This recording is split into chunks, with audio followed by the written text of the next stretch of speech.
В 40 лет из хорошей должности, с хорошей зарплатой мне захотелось познать что-то новое в жизни. Первое, что я сделала, 20 лет назад я пошла на курсы компьютеров. Мне было очень трудно, взрослой женщине, мне было 40 лет, с должности перейти, быть обычным координатором, приходить к бизнесменам, там в дверь стучаться, с ними пытаться работать. Но опыт, который я имела, умение общаться с людьми, умение договариваться, он мне помог. И я теперь в этом секторе уже работаю 20 лет. Мы способствовали тому, что на наш рынок пришли, например, американская кукуруза «Пионер». И мы делали поля, и фермерам давали эти семена. Это новый продукт.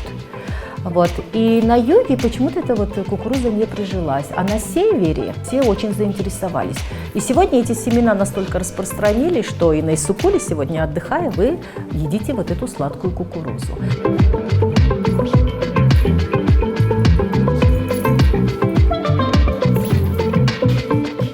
С нашей помощью девушка, которая не слышит, и она приходила со своей сестрой, и мы ей помогли начать бизнес. Она открыла хостел, и сегодня мы ей помогли приобрести кровати, да? Также она получила хорошие знания, как составлять бизнес-план, вообще как считать свой бизнес, как делать его прибыльным. Она расширила свой бизнес, сейчас у нее целая сеть хостелов.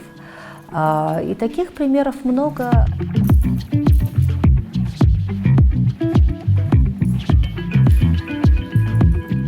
У юга есть свои хорошие товары. Это прежде всего грецкие орехи, которые очень-очень востребованы.